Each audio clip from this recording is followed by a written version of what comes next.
January and February aren't always the best time for movies. There's a lot of crap that comes out in these months, but the nice thing about it is it does give me a little more free time, so I want to spend some of that time. I'm going to review some older movies, starting with one that I meant to review in August and never did. I'm back.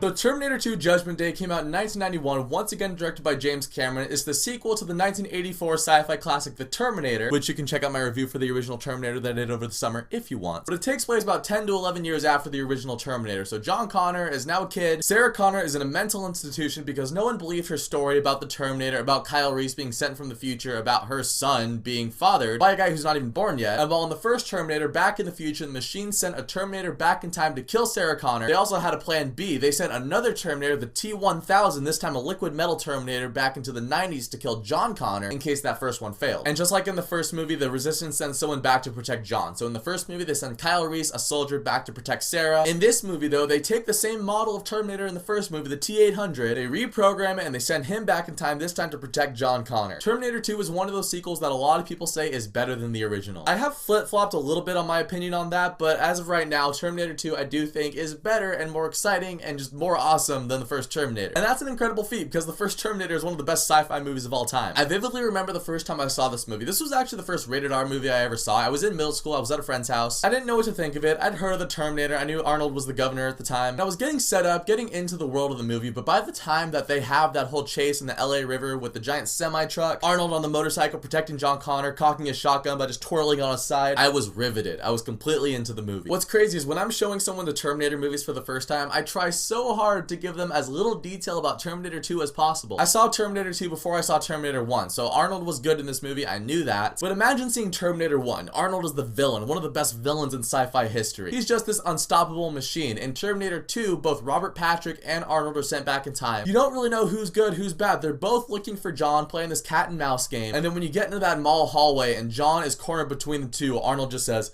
"Get down." John gets down and he starts shooting the T-1000. That would have been one of the greatest plot twists of all time. But unfortunately, even if you did see this movie in theaters, that was spoiled. Once he was programmed to destroy the future. Now his mission, get down, is to protect it. But if you can preserve that surprise for someone, it's cool. Arnold was great in the first movie. In this movie, I think he's even better. The first Terminator was Arnold's breakout role. He hadn't really done a lot of acting yet, but he was just this stoic, unstoppable machine. In this movie, he's a protector. He's trying to blend in. And so there's a couple great scenes of John Connor trying to teach the Terminator about how humans think, how they act, how they talk. One deleted scene that's in the special edition. Forever I thought it was in the theatrical. But John is telling the Terminator, maybe try smiling more. So the T-800 sees this guy standing at a phone booth and he's smiling and he's kind of scanning his smile. Then Arnold starts doing this whole like,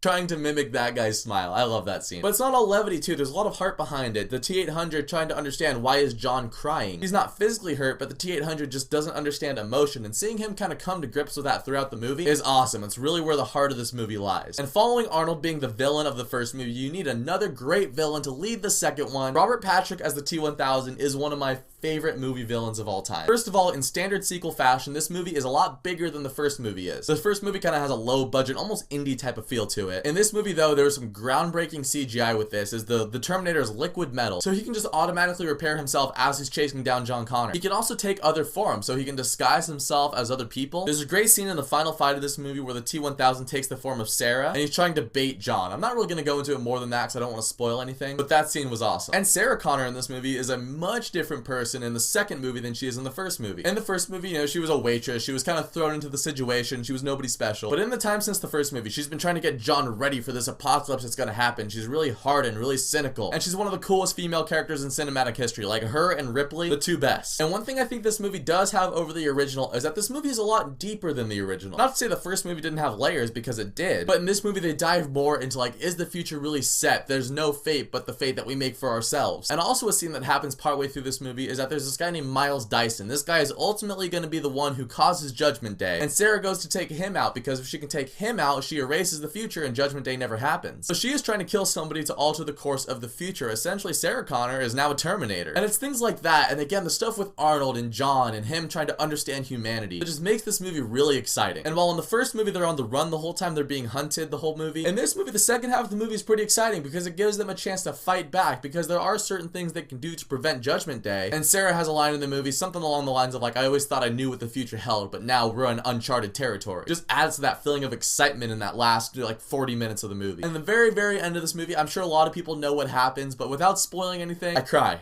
Every time. Every single time. It's one of the most emotionally satisfying endings in movie history. I know, the big rated R action blockbuster Terminator movie will make you cry at the end. It's true. So Terminator 2 Judgment Day is one of my favorite movies of all time. It might still be my favorite action movie. It's like this, The Matrix, and Die Hard are like the trifecta of awesome action movies. Arnold is great. Everybody else in the movie is great. James Cameron's directing is just like at its peak. After this, the franchise goes downhill, but these first two Terminator movies, some of the best movies ever made. So if you haven't seen Terminator 2, go see it as soon as you can. But if you have, let me know what you think of it down in the comments. And thank you so much for watching this video. If you guys liked it, you can click subscribe and check out some of my other videos, and I'll catch you guys next time.